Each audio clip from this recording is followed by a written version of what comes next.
Salam Bapak Ibu Saudaraku yang diberkati dalam nama Tuhan kita Yesus Kristus. Firman Tuhan bagi kita untuk tangguh di tengah badai tertulis dalam Lukas pasal yang ke-6 ayat 46 hingga 49. Demikianlah firman Tuhan.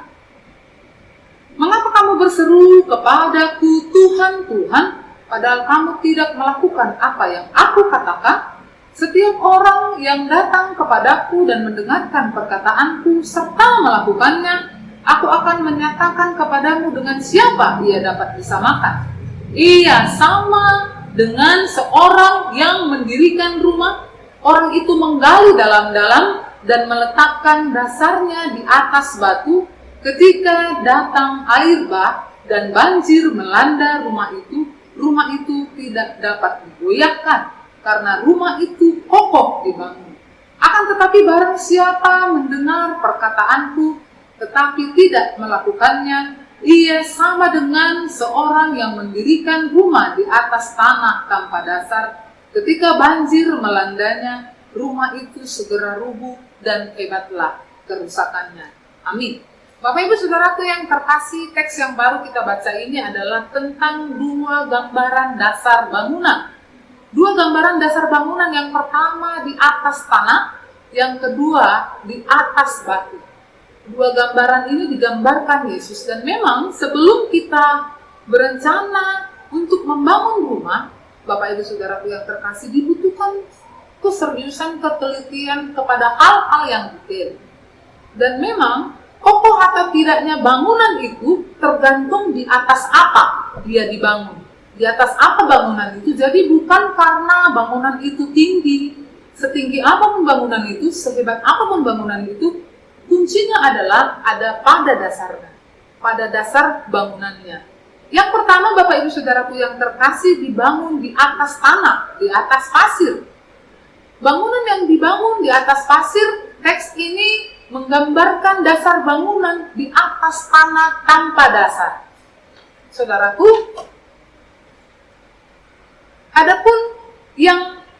Adapun orang yang membangun rumah di atas tanah tanpa dasar digambarkan seperti orang yang berseru-seru, Tuhan, Tuhan. Dia hanya bisa berseru. Dia punya pemahaman terhadap firman Tuhan hanya sebatas lapisan luarnya saja, hanya sebatas di bibir saja. Dan orang yang terus berseru, dia mengerti berseru, tetapi dia tidak mengerti melakukan firman Tuhan. Tidak heran kita bisa katakan itu adalah talk only, no action. Artinya dia hanya bisa berseru, tetapi dia tidak bisa berbuat. Berbeda halnya dengan membangun di atas batu sebagai dasar bangunannya. Membangun di atas batu, Bapak Ibu Saudaraku yang terkasih, upaya yang dilakukan yang pertama adalah menggali dalam-dalam. Menggali dalam-dalam, lalu dia menemukan tanah, dan ketika sudah menemukan tanah, dia membangun di atasnya. Saudaraku, ketika dia menemukan batu lalu membangun, dan dia membangun seterusnya, itulah yang membuat dia kokoh. Itu sama halnya dengan seseorang yang menggali firman Tuhan, merenungkannya, mencernanya sampai dia mengerti, dan ketika sudah dia mengerti tidak selesai sampai di situ, dia melakukannya. Jadi kehidupan orang yang merenungkan firman Tuhan itu landing dalam kesehariannya. Jadi kalau kita mau melihat Alkitab di dalam diri orang yang sering membaca Alkitab itu terlihat dalam kesehariannya. Bapak Ibu Saudaraku akan terlihat dia sabar atau tidak, dia mengampuni atau tidak, dia peduli atau tidak, apakah dia seorang yang iri hati, apakah dia seorang yang sering membuang sampah sembarangan. Itu adalah satu bungkusan menunjukkan apakah kita sebenarnya mengerti akan firman Tuhan atau tidak. Jadi harus nampak firman yang kita mengerti itu dalam aplikasi kehidupan kita sehari-hari. Saudaraku yang diberkati dalam nama Tuhan kita Yesus Kristus, merenungkan firman Tuhan itu seperti pohon yang ditanam di tepi aliran air. Dia langsung ke sumbernya. Firman inilah yang akan membuat dia hidup. Dan merenungkan firman Tuhan itu adalah pekerjaan seumur hidup. Dan terus-menerus, turun-temurun. Dan itu menjadi bagian tradisi yang harus kita rawat dalam keluarga kita masing-masing. Kenapa Bapak Ibu Saudaraku yang terkasih, firman Tuhan berkata manusia hidup bukan dari roti saja, tetapi dari setiap firman Tuhan. Roti untuk kita melanjutkan hidup tubuh kita, terus hidup. Tetapi roh kita, batin kita diberi makan oleh firman Tuhan. Jadi roti itu sama pentingnya dengan firman Tuhan. Bapak Ibu Saudaraku yang terkasih dalam nama Tuhan kita Yesus Kristus, kita harus meletakkan dasar kita di atas Yesus Kristus sebagai batu. Yesuslah menjadi basic kita. Jadi Yesus itu contoh yang mau kita contoh, dia mau kita fotokopi, dia mau kita teladani, dia mau kita ikuti. Jadi Bapak Ibu Saudaraku yang terkasih, bagaimana dia berkata-kata, bagaimana dia melayani, bagaimana dia kesehariannya, itu terlihat dalam diri Yesus, dan itu yang hendak kita contoh. Saudaraku yang diberkati dalam nama Tuhan kita Yesus Kristus, bagaimana jika kita tidak punya dasar? Kita sama seperti rumah yang ketika datang badai masalah, kita akan rapuh, hancur. Dan teks ini berkata, hebatlah kerusakannya.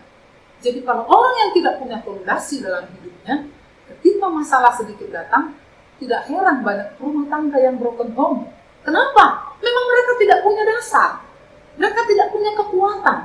Satu yang menarik, ketika peristiwa tsunami Aceh, banyak orang selamat di pohon kelapa. Saya senang sekali memahami pohon kelapa. Dan mungkin karena dia memeluk pohon kelapa itu begitu keras ketika datang badai tsunami, dan memang Bapak Ibu Saudaraku yang terkasih, dia selamat.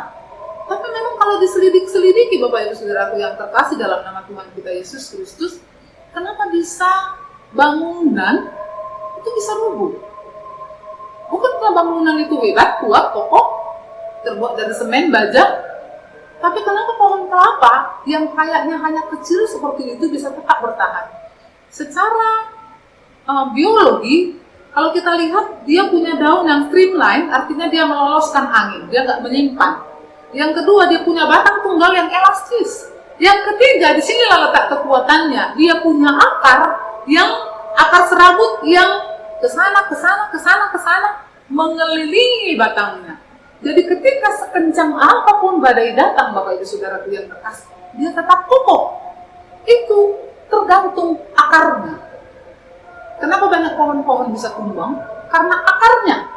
Jadi kalau kita mau kuat, sekencang apapun, bahkan kita sampai hampir mau jatuh ke tanah pun menghadapi persoalan hidup ini, Bapak Ibu Saudaraku yang diberkati oleh Tuhan, itu tergantung akar kita. Mari kita berakar di dalam Tuhan.